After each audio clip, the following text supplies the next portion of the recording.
டெய்லியும் ஒரு ஸ்பூன் இதை சாப்பிட்டீங்கன்னா 100 விதமான நோய்கள் சரியாகும். Welcome to my channel smart cooking with Ramya. இரத்த சோகை சரியாகும், நல்ல ரத்தம் அதிகரிக்கும், பற்கள் உறுதியாகும், நீளமான முடி வளர்ச்சிக்கு ரொம்பவே நல்லது. தோல் சம்பந்தமான பிரச்சனைகள் சரியாகும், வயிற்றுப்புண் சரியாகும், வாய்ப்புண் சரியாகும், ஆஸ்துமாக்கு ரொம்பவே நல்லது. நெஞ்சு சளி, கைகால் வலி, மலச்சிக்கல்னு எக்கச்சக்கமான பிரச்சனைகள் சரியாகுங்க.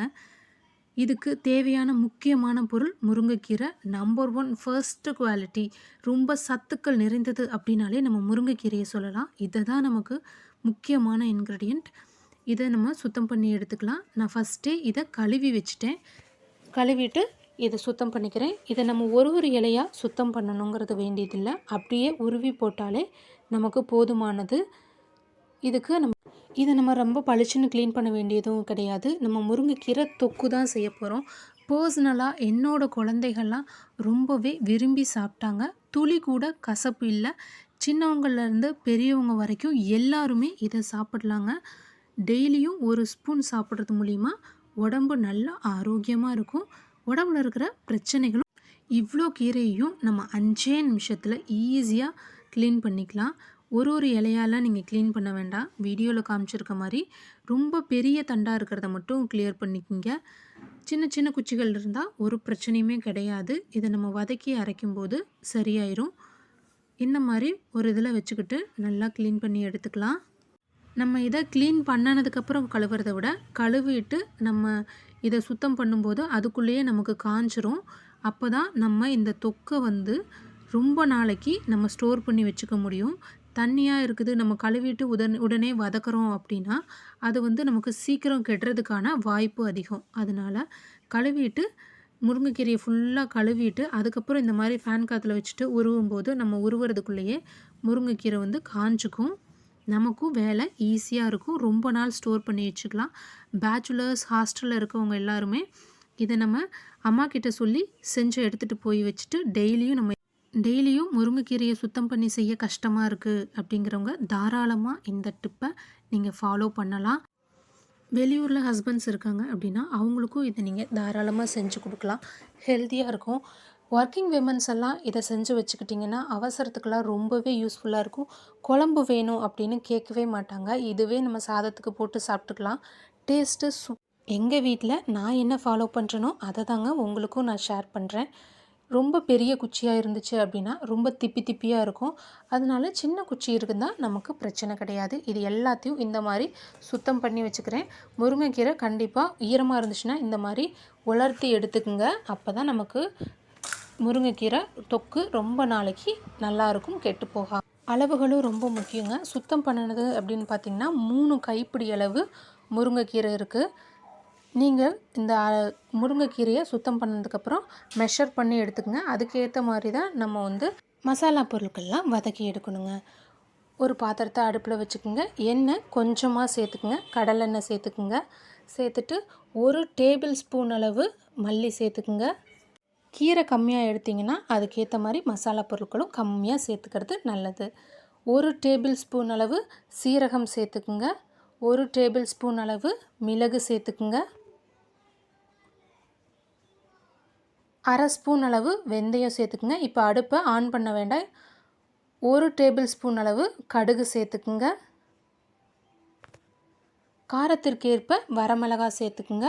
ஒரு 6-7 வரமிளகாய் நான் சேர்த்துருக்கேன். உங்கள் தேவைக்கேற்ப நீங்கள் ஒரு 7-8 கூட சேர்த்துக்கலாம். இந்த மிளகாய் காரம் அதிகம், அதனால கம்மியாக சேர்த்துருக்குறேன். இப்போ அடுப்பை ஆன் பண்ணிவிட்டு மீடியம் ஃப்ளேமில் வச்சுட்டு நல்லா வாசம் வர்ற அளவு வறுத்து எடுத்துக்கோங்க. எந்த பொருட்களும் கருகிடக்கூடாது. கருகுச்சுன்னா டோட்டலாக நமக்கு எல்லாமே டேஸ்ட்டே மாறி போயிடும். நல்லா வாசம் வர்ற அளவு வறுத்துட்டு இது எல்லாத்தையும் தனியாக ஒரு பாத்திரத்தில் மாற்றிக்கிங்க. திரும்பவும் கொஞ்சம் மட்டும் எண்ணெய் சேர்த்துக்குங்க. சேர்த்துட்டு நம்ம சுத்தம் பண்ணி வச்சுருக்கிற எல்லாத்தையும் சேர்த்துட்டு அடுப்பை மீடியம் ஃப்ளேமில் வச்சுக்கோங்க. கொஞ்சமாக முருங்கைப்பூவும் எனக்கு கிடச்சிது எங்கள் மரத்துலேயே, அதனால் முருங்கைப்பூவையும் நான் எடுத்து வச்சுருக்கேன். 3 கைப்பிடி அளவு முருங்கைக்கீரைக்கு இந்த அளவுகள் கரெக்டாக இருக்குங்க. முருங்கைக்கீரை சுண்டி வர்ற அளவு நல்லா வதக்கி எடுத்துக்கலாம். இதை விட ஈஸியாக முருங்கைக்கீரை தொக்கு செய்யவே முடியாதுங்க. டேஸ்ட்டு அல்டிமேட்டாக இருக்கும். ஒரு தடவையாவது நீங்கள் செஞ்சு இதை டேஸ்ட்டு பண்ணிட்டீங்கன்னா தாங்க உங்களுக்கும் கரெக்டாக உங்களுக்கு தெரியும். அந்தளவு சூப்பராக இருந்துச்சு. குழந்தைகள்லாம் முருங்கைக்கீரை சாப்பிட மாட்டேன், கசப்பாக இருக்குது அப்படின்னு சொன்னாங்கன்னா, அவங்களுக்கு இதை கொடுத்து பாருங்கள். அடுத்த டைம் அவங்களே விரும்பி கேட்டு வாங்கி சாப்பிடுவாங்க. அந்த அளவு சூப்பராக இருக்கும். இதை நல்லா வதக்கி எடுத்துக்கணும். அந்த ஈரப்பதமெல்லாம் போகிற அளவு இந்த அளவு சுருண்டு வரணுங்க.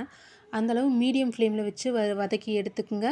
வதக்குனதுக்கப்புறம் நம்ம எல்லா பொருட்களையும் ஆற வச்சிடலாம்.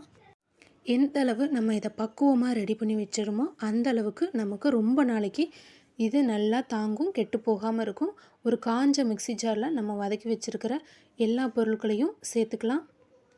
ஒரு நெல்லிக்காய் சைஸ் புளியை நான் ஊற வச்சுருக்கேன். கண்டிப்பாக நெல்லிக்காய் சைஸ் புளியை ஊற வச்சு சேர்த்துக்குங்க. அப்போ தான் நமக்கு கெடாமல் இருக்கும், டேஸ்ட்டும் நல்லாயிருக்கும்.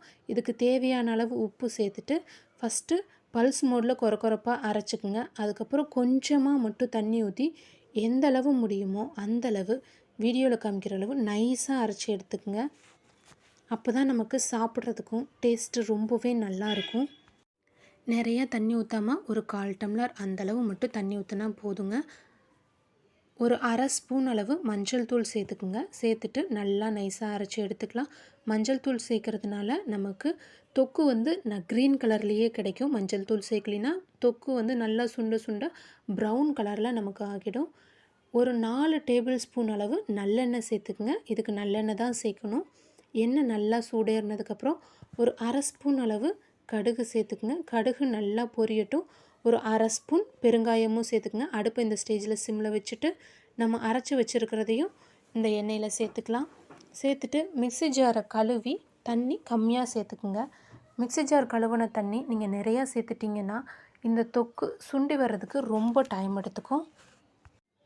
ஹெல்த்தியாக இருக்கணும்னு ஹெல்த்தில் கான்சன்ட்ரேட் பண்ணுற எல்லோரும் இந்த மாதிரி செஞ்சு வச்சுக்கோங்க. டெய்லியும் முருங்கைக்கீரை சாப்பிட்லாம். ஈஸியாக டேஸ்ட்டாக, அதுவும் துளி கூட கசப்பே இருக்காதுங்க. எல்லாத்தையும் சேர்த்துட்டு நல்லா கலந்து விட்டுக்குங்க. இந்த தண்ணி உப்பு எல்லாத்தையும் இந்த ஸ்டேஜில் செக் பண்ணி பார்த்துக்குங்க. உப்பு காரம் செக் பண்ணி பாருங்கள். உப்பு கம்மியாக இருந்துச்சுன்னா இந்த ஸ்டேஜில் உப்பு சேர்த்துக்குங்க. காரம் கம்மியாக இருக்குதுன்னு முன்னாடியே தெரிஞ்சிச்சுன்னா நம்ம தாளிக்கும் போதே கொஞ்சம் வரமிளகா ஒரு 2-3 வரமிளகா போட்டும் தாளிச்சுக்கலாம். அல்லது நம்ம அரைக்கும் போது டேஸ்ட் பண்ணி பார்த்து காரம் கம்மியாக இருக்குதுன்னு தோணுச்சுன்னா அப்போ கூட நம்ம வரமிளகா சேர்த்துக்கலாம். ஒன்றும் பிரச்சனை இல்லை. இந்த அளவு தொக்கு நல்லா கண்டிப்பாக சுண்டி வரணுங்க. எண்ணெய் பிரிஞ்சு வரணும். இதுதான் முக்கியமான ஸ்டெப்பே. இதில் நல்லா எண்ணெய் பிரிஞ்சு வர அளவு, நல்லா திக்காகிற அளவு அடுப்பை மீடியம் ஃப்ளேமில் வச்சு அடிக்கடி கிளறி விட்டுக்கிட்டே இருக்கணும். அடி பிடிக்காத அளவில் ஆற வச்சு நம்ம ஸ்டோர் பண்ணி வச்சுக்கலாம். இதை எப்படி சாப்பிடணுன்னா, சாதத்தில் ஒரு ஸ்பூன் இந்த தொக்கை சேர்த்துட்டு நல்லெண்ணெய் கொஞ்சமாக சேர்த்துட்டு பிசைஞ்சு சாப்பிட்டு பாருங்கள். செம்ம டேஸ்ட்டாக இருக்குங்க. என்னோடய வீடியோ பிடிச்சிருந்தா சேனலை சப்ஸ்கிரைப் பண்ணி ஃபாலோ பண்ணுங்கள். அப்படியே லைக் பண்ணி ஷேர் பண்ணுங்கள். நிறைய பேருக்கு ரொம்பவே யூஸ்ஃபுல்லாக இருக்கும். டெய்லியும் முருங்கைக்கீரை சாப்பிட்றதுக்கான ஈஸியான மெத்தடு இதை விட வேறு எதுவுமே இருக்க முடியாதுங்க. அடுத்து இன்ட்ரெஸ்டிங்கான வீடியோவில் உங்களை சந்திக்கிறேன். டாட்டா, பாய்.